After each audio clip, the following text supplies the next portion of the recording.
Hey guys, it's Double Chin time. What's up, everybody? It's our favorite time of the week or month. And also, I guess we don't change clothing, apparently. Yeah, I guess I wear the same thing every day, Yep. so... Stanky it up. So this is a segment we like to answer your questions that you provide. Again, if you would like to ask us a question, please do not write on the comments section. Please message us on our Facebook page, Double Chin Show, or message us on YouTube. Do not put it in the comments because sometimes we won't see them and then we feel bad. Yeah, exactly.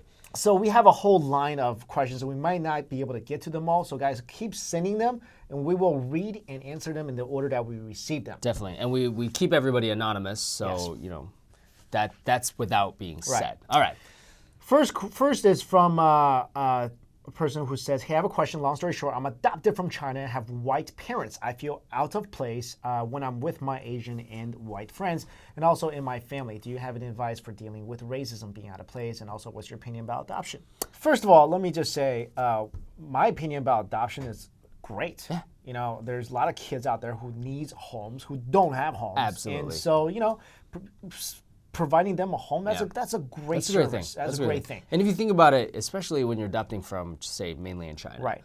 Dealing with racism and dealing with being out of place, we actually did a couple of shows specifically talking about racism and specifically talking about being out of place. Absolutely. Having like a kind of like an identity crisis. Particularly pertaining to adoption, right? I've seen this a lot. A lot of times the Western parents, the white parents, will make it a point to try to connect the Asian daughter to their culture. Yes. Because they're like, look, you should know where you came from. Right. You're adopted. You clearly don't look like us. And we want to try to, you know, impart your culture to you as much as possible. Some I've seen, they're basically like, they just raise them like American kids. Right. And the people I meet, they're like, I'm basically American. Yeah. Like they have no identity connection to their own culture. Right. I think either way it is what it is. Yeah. Like, and if you want to learn more about your culture, you know, do it. Exactly. It's a beautiful culture, and I don't really feel like I know a lot of people feel out of place. They're like, okay, like even for us, like I grew up in a completely white neighborhood, in a completely white. Basically, the town is all 8% white. My school, everyone's white except for me.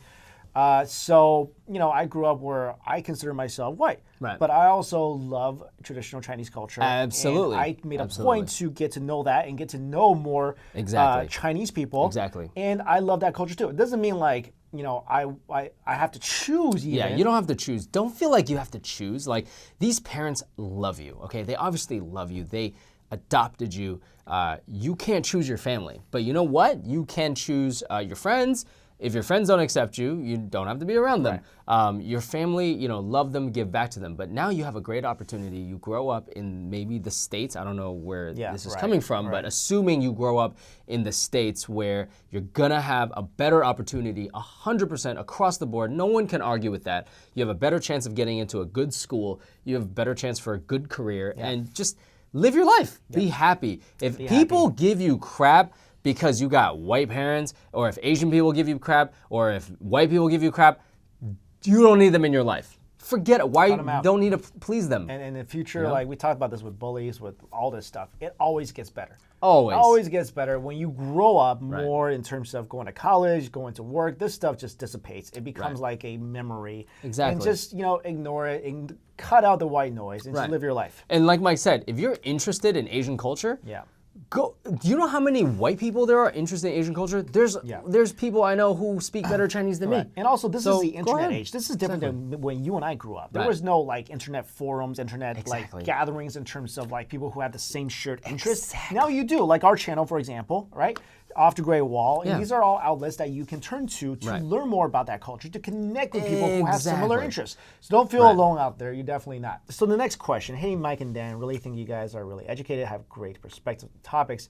So their question is, I'm currently in my 3rd year of uni right now, and the grades is good. Need to be looking out for internship opportunities, getting involved in extracurricular activities, which are things you definitely already working on. However, I often start to compare myself to my peers who are already in these type of positions with great summer jobs and executive positions, no clubs, and I get pretty jealous. My self-esteem drops. So last year, they applied to maybe 20 or so places for internship, didn't get a single callback. So they're saying nowadays it's about who you know. And a question at the end is, does this fierce competition continue after college, and how can I stop feeling so jealous comparing myself? I think like the competition for jobs, I mean, look, everyone needs a job. So the competition for jobs is always crazy. Absolutely. It doesn't, like in the job market though, you don't really know who your competitors are. Correct. Though. You submit a resume, you get called out, you don't know who you're competing against. It could be like 100 person for one job. Internships is hard. You definitely need them. Well, I was lucky enough to intern for 2 really awesome companies, so I was able to land a job right out of college. How did you get those internships? I just simple process. So you got chosen. Applying, interviewing. I don't believe. You didn't go through another person? No, I don't believe. That's what I want to address. I don't believe it's about who you know, especially in the West. I'm not saying every case. I'm not saying that's the case every single case. Some cases, yeah, it's about who you know. Okay, my dad's the CEO. Okay, got me a job. But most cases in the West, I think, is about your qualifications. And it's about your ability at the interview to impress your employers. Your resume. Work on the resume. Definitely. Work on things that will beef up your resume, kind of like you said, extracurricular activities do really well. Like we always talk about, BRA actually looks really good on the resume. Make sure you do practice your interview skills too, because that's very vital to be able to land one of these things. I always look at it like this. I know the competition is fierce. But I also know what I'm capable of. So I know that any job I land, I will excel and move up in it, and I will outshine everybody because I know I have a good work ethic. Now, here's the problem. How do you land the job, right? So for me, I will literally if somebody wants to get me in because of a contact, I'll take it. If my resume is not looking as good and my peers are getting it, I'm gonna make it look better to keep it true, but make it look better. Because I know in life, okay, it's neither is always true. Some people say it's who you know. That's also true. And other people say it's what you know. That's also true. So I don't really care. I just want to get in there. My focus is get in there. I think still more people still go in through the traditional route. They don't know anybody. Like I didn't know a single person. Any of the companies I work for. It's just purely because I had a really good resume, I had a really good interview session, and I got in because I can display and showcase my skills. So that's what the resume and the interview process really does for you. Yeah, good luck, and good luck to all of you guys out there who are in that similar situation. All right, the next question comes to us from a 19-year-old female, and this person is saying that they just ended their relationship with another a white guy. And it was their first relationship. He's also 19. Been together for around 5 months. And the reason that he broke up with her was because he said, her dad doesn't approve of their relationship, which is pretty common. Okay, Asian parents not approving of interracial dating is not, it's pretty common. What happened after that is that they start hanging out, and they had a discussion about their relationship, and the guy admits that he was wrong to break up with her. They resolved the issue, and they decided to date again, move slowly. But then the guy, later that night, I guess, sent a text and said, well, actually, I'm having doubts about that. And then she said, sleep on it, and then...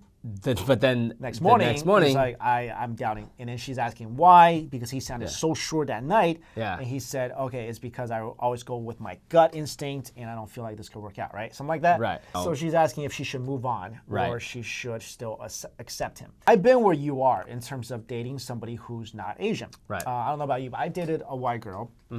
And I remember my parents, when they first met her, they said, Mike, you can date her, but you cannot marry her. That's a true story. That actually happened. Happened to me.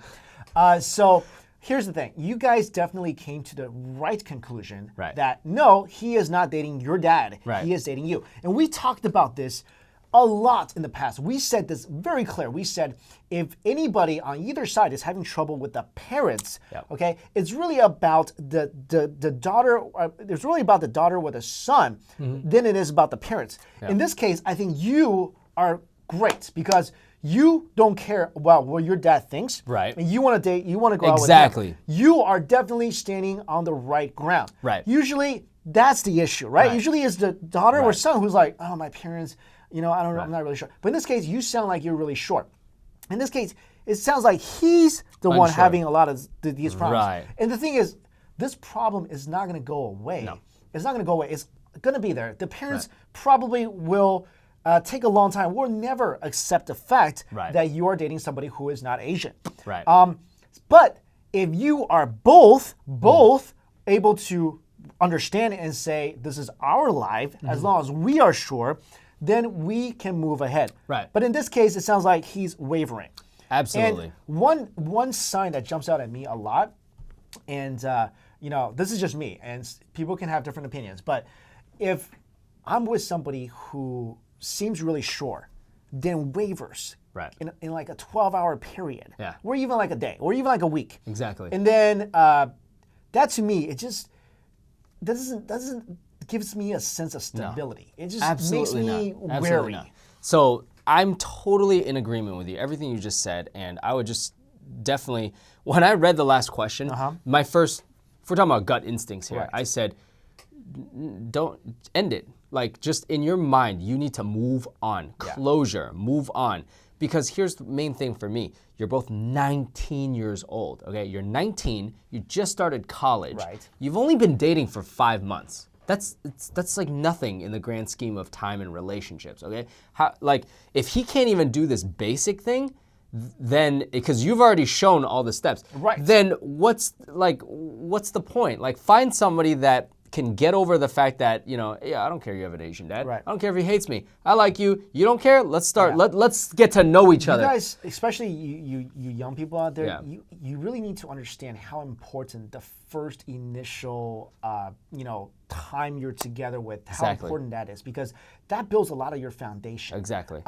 If there's questions, this is when, when people date, you establish the questions in the beginning. Are you on board? We're not. Right. Don't waver. Right. Because if the wavering is there, it's going to come back. I guarantee you it will come back. Right. Let's say you guys are still dating maybe a month down the road, a year down the road.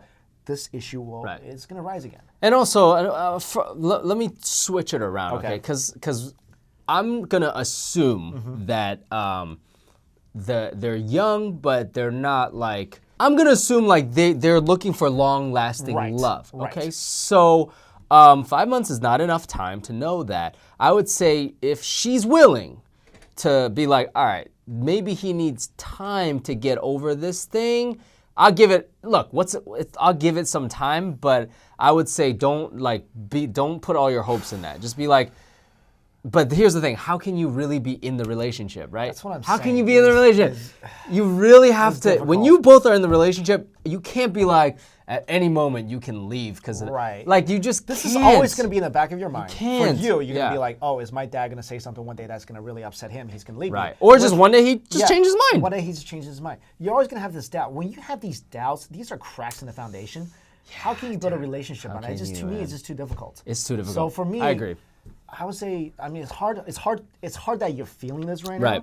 But move on, and I guarantee you, down the road, this is not going to be as dramatically hurtful as it is right now. Because most people, the problem is they can't get over it right now, and so I know what they're thinking right now. They're like, I can't get over it. I can't find closure. You'll get over it. The next question, this is a really difficult question, extremely difficult. Something probably some people are able to relate to. I can't relate to it totally, but basically this person writes us, and this is a girl, and she's having a lot of problems with her parents. She's saying that the parents caused her so much damage emotionally, physically, that it caused PTSD. That lasts, if you guys don't know what that means, is a post-traumatic stress disorder. And that lasts even after their child has grown up. So I'm guessing this person is grown up now.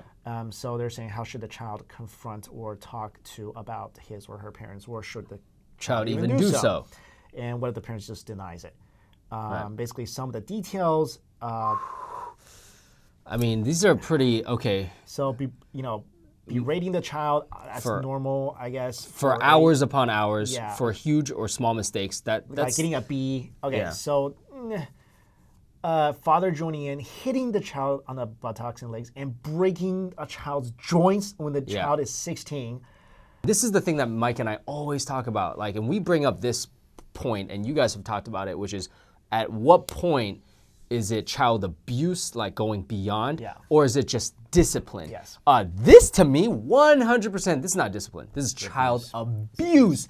It's abuse, 100%. And unfortunately, the line is so, because when I was reading that first part, my parents yelled and screamed at me. Yeah. Your parents have, but then then it becomes like, oh my gosh, like, okay, my dad and my mom has hit me. Yeah. So I'm reading that, I go, that's normal, normal. Okay, like, doesn't make it okay, but it's normal. But then the part where, you actually physically really harm a child. Like, that line is almost like, if you do those things, people can say they didn't hurt you, but then it takes that instant to hurt you. Yeah. So does that make all the other stuff okay? To me, it does not. Here's the thing. It doesn't. In the West, there's procedures in place to deal with parents like this. Right. Okay, in the East, there's really not. There's really not But any. why, think about this, why is there these services in place to deal with this? Because these things are not normal. They're not natural. Right. They're criminal. Yes, and it only takes, for example, in the West, exactly. Like, let's take a very simple example in the West. You show up one day, you got a black eye. Yeah. Your joints aren't broken, but you got a black eye because your dad hits you. Yeah. Right away, I guarantee you, in the West, right away, the teacher will be like, Mikey, little Mikey, tell me what happened. And you'll be like, no. I'm telling you, you tell that teacher what happened, that dad or that mom, you're gonna get in trouble. Right, and also, like, okay, you're grown up now, what it sounds like, and you're still suffering from this. So did it affect you? Absolutely. We talked about abuse. We had a whole video about the borderline between what's discipline and what's abuse. We said, first of all, physical abuse. Did it leave any marks? Did it cause, obviously, it broke your joint? Oh my God. We talked about verbal abuse. Did it impact you psychologically, which emotionally, obviously it did. So yes, this is definitely abuse. And should you bring it up? Well, that depends on you. We can't tell you if you should bring it up or not.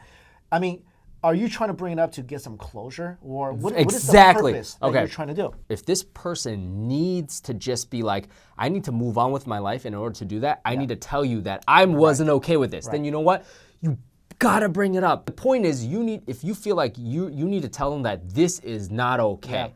Okay, whatever happens now, I'm an adult, but I'm just telling you, this is not okay. You gotta do it. And then you can decide, you're an adult now, you can decide what you want to tolerate from your parents. Like, I hope you're still not being berated by your mom for like, oh, you're a girl, you can't do this, you can't do that. I hope you're still not subjecting yourself to that, because you don't have to. Because sometimes, like, Asian parents, it almost feels like, almost feel like you can't get rid of this negative thing that's here. It's causing your life so much stress. If you're an adult, you can get rid of any negative aspect of your life. You got to choose to do it. Parents go, you need to show devotion to your parents. Xiao, wait a minute. Where does it say that in order to show devotion, I need to let you beat me? Do you know what I'm saying? I really feel bad for all of the kids out there that have to deal with this, and when they're adult. I dealt with it in my ways. I've actually told you before. I'm in my 30s, and I got to, my mom doesn't, the parents beat me before, but I dealt with it in my own way. I don't have post-traumatic, but for me to get along with my parents now, today, as a 31-year-old, I had to lay down some ground rules. I'm like, you no longer can berate me, okay? I don't care if it's this. You no longer can tell me what I'm doing is right or wrong, because I'm an adult. And I literally said to them, if I make a mistake, I make a mistake. That's it. Otherwise, I can't get along with you. Next question we have is, I'm in college, 16. There's a girl I like in said college. They used to be in class together, I guess in primary school. They've been on 2 days. 2 days. I like the way the dates were in quotes. So you hung out twice. Basically, that's what you're saying. After the movie, on the way home, we discussed going out again. We agreed that we would once we got the money together again. I can't be sure if I'm getting friend zoned or not, but more importantly, I can't be sure if she's too nervous or she's waiting for me to make a move. I don't want to make her uncomfortable. What should I do? First of all, you're in college and you're 16? You must be wait, you must be a genius. Hold on, well, really? They're both in college. So both of you are geniuses? Who goes to college when they're 16? When I was young, I was like more like Mike, like hopeless romantic. Yeah. Like, if you just ask her out, be like, hey, what are we? Yeah. Just be like, hey, I just want to make sure we're both on the same page. Yeah. I have liked you since we were 12, and I want to see where this goes. Do you think you're interested? Yeah. Just get it out there. Yeah. The longer you wait, the more you it's gonna torture yourself. Torture yourself. I agree. Just hit it. Smack it right there, exactly, right in the middle. Would you like to go out? This is how I feel about you. Yeah. How do you feel? I mean, communicate it. If you're shy, I mean, at least write her a note. Like, you know how like kids. No. You know how they do check one. Do you like me? Yes, no. God, that's Be third like, grade. do you want to go out with? I'm just saying, No. if he's shy about it, right? Okay, just talk to her. Talk to her. I'm kidding. Talk to her. Communicate it. You'll be fine. Exactly. All right, next question. This is real, guys. Real question. I'm currently being sexually harassed at work. I work in a confidential quarantine setting, so I will not be able to have electronic devices with me to catch my bosses many times when I'm working. He keeps touching me inappropriately. Accidentally brushes up against my chest. Recently, he pushed me down and I kicked him in the stomach and ran away. Basically, he forced himself on her. He filed a complaint about me and had me fired, which that's what they do. Yeah, that's what they do. But for the past year, I've been filing sexual harassment complaints and I kept getting brushed off. They claim it's cultural difference since it's not fair, since he's not familiar with American customs, since he's South Korean. Yeah. Is this really a thing? What do you think I should do when no one will help me? Thanks. You should file a complaint against the company in terms of lawsuit. I think that's what you should do. Yeah. Because here's why. This guy is going too far, and it's not just you. This guy is obviously going to do it to the next person and the next person. Right. So this cycle needs to stop. Right. So a couple of things will happen. It's obviously not easy, right? Filing a lawsuit against these guys. It costs a lot of money. Yeah, but a lot of lawyers they would love to do pro bono because this could be like a big a landmark case, right? Yeah. So I would seek out legal advice because this has to stop. This stuff irritates me more than a lot of things because people who are in a position of authority, they think they can do things where, are you ridiculous, man? Yeah. Seriously? Yeah. Right. You think in a lawsuit he can use the excuse, I'm South Korean? Yeah, it's okay. Oh, that in America, that's not gonna fly. Or wherever you are. Plus, everyone's gonna think that South Koreans are like chauvinist pigs. Right. And that's just an excuse they use. Obviously, the company does not want any trouble. Right. And unfortunately, they don't understand that they're talking about American laws. Like, oh, you don't understand that they think that only in America you can't sexually assault someone? Well, here's the thing. He pushed her down, which I'm assuming here he was going to do something else. Right. So, like, okay, the line is like a dot to him right now at this point. Right, exactly. This guy to me sounds like a sexual predator. Absolutely. Needs to be stopped. Absolutely. All these guys, these guys are the ones that annoys me the most because somehow in their mind they think like this is okay. Right. Somehow in their mind they think I will never get in trouble. Right. They want it. This is okay. File a lawsuit and maybe other people will stand up and join you because this might not be the same time. This might not be the only time this has happened. Absolutely. All right, guys, that's all we got time for today. We still have a bunch of questions. Again, if you want to ask us a question, make sure don't comment. Don't put it in the comments. Right. Make sure you send us a message on YouTube or on Facebook. Yes. Facebook /Double Chin Show. Yes. Thanks for watching, everybody. See you later. Peace out.